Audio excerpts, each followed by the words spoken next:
Mukhang hindi Mahaba po. mahaba. Opo. Kakasya ba dyan 125 kilos? 31 million per. Baka nagkakamali kayo.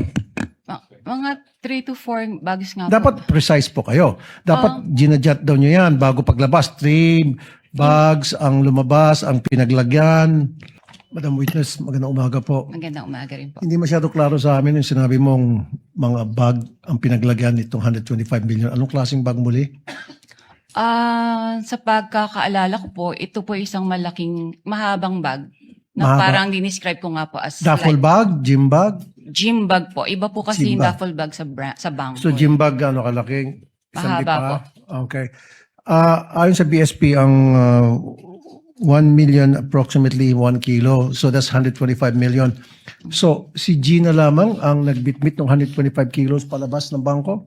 Ang alam ko pong assistance po na naalala ko po ay nag-provide po kami ng trolley. Ng trolley. At Opo. mag-isa lang si Gina. May kasama po sila eh. Hindi ko lang po ma-recall. So ilang duffel bag po ulit? Mga 3 to 4 bags po. I mean, so 3 to 4 Bags. yung sa 125 Gym bags. million. Gym bags.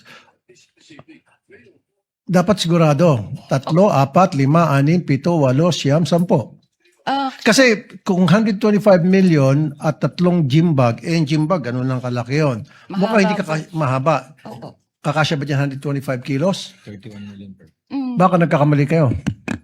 Mga 3 to 4 bags nga po. Dapat precise po kayo. Dapat ginadjot daw nyo yan bago paglabas. 3 bags ang lumabas, ang pinaglagyan. Hindi na po namin yan, po. Okay, sige. Pero dapat, you should be approximate, precise kasi we're talking of impeachment of the Vice President dito. Hindi dapat yung parang kalkulasyon lamang.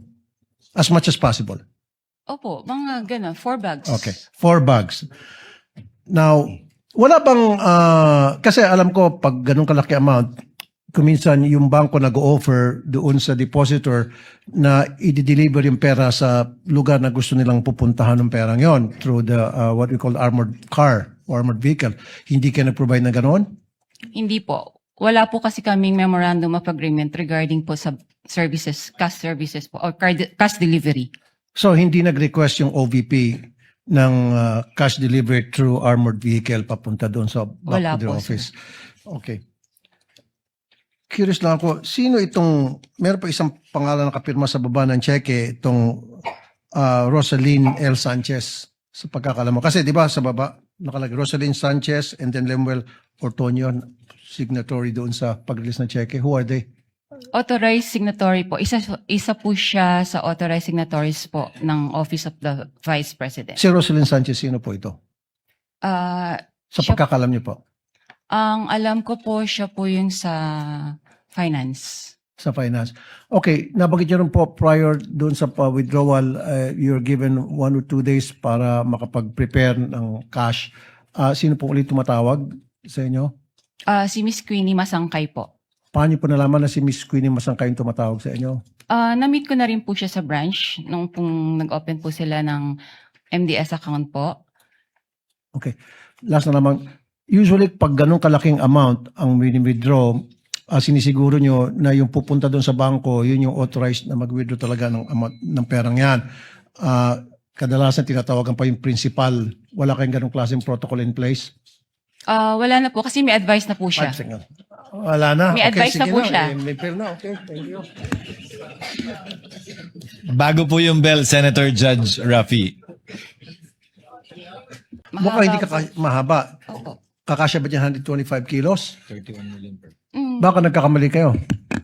Mga 3 to 4 bags nga po. Dapat precise po kayo. Dapat ginadjot daw nyo yan bago paglabas. 3 bags ang lumabas, ang pinaglagyan. Madam Witness, magandang umaga po. Magandang umaga rin po. Hindi masyado klaro sa amin yung sinabi mong mga bag ang pinaglagyan nitong 125 million. Anong klaseng bag muli? Sa pagkakaalala ko po, ito po isang malaking, mahabang bag na Mahaba. parang dinescribe ko nga po as Duffel bag? Gym bag? gym bag po. Iba po kasi Gym yung bag. duffel bag sa bangko. So gym bag ano kalaking? Isang Mahaba lipa? Okay. Ayon sa BSP, ang 1 million approximately 1 kilo. So that's 125 million.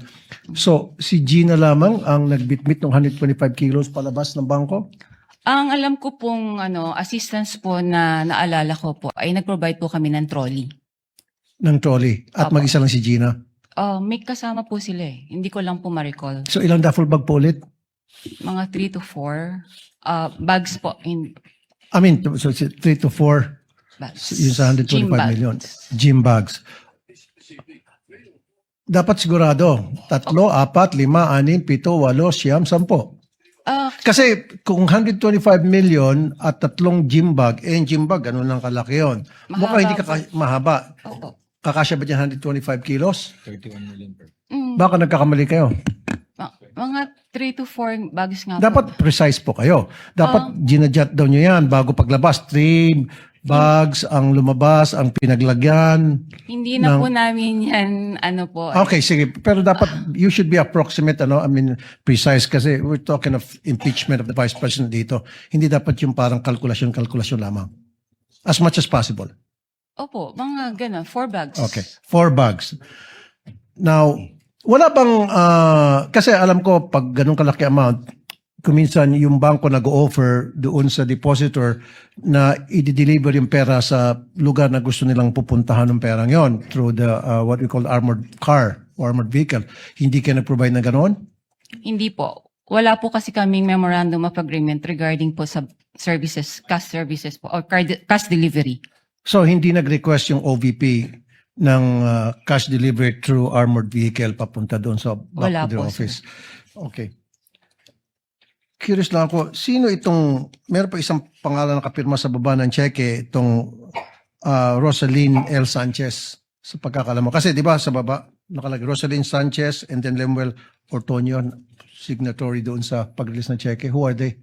Authorized signatory po. Isa po siya sa authorized signatories po ng Office of the Vice President. Si Rosaline Sanchez, sino po ito? Sa Siya- pagkakalam niyo po, Ang alam ko po siya po yung sa finance. sa finance. Okay, nabanggit niyo rin po prior doon sa withdrawal, you're given 1 or 2 days para makapag-prepare ng cash. Sino po ulit tumatawag sa inyo? Si Miss Queenie Masangkay po. Paano niyo po nalaman na si Miss Queenie Masangkay yung tumatawag sa inyo? Na-meet ko na rin po siya sa branch nung pong nag-open po sila ng MDS account po. Okay. Last na naman, usually pag ganun kalaking amount ang withdraw, sinisiguro nyo na yung pupunta doon sa bangko, yun yung authorized na mag-withdraw talaga ng amount ng perang yan.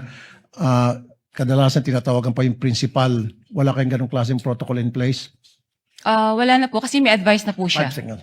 Wala na. May advice na sige po siya. May pera na. Okay, thank you. Bago po yung bell, Senator Judge Rafi.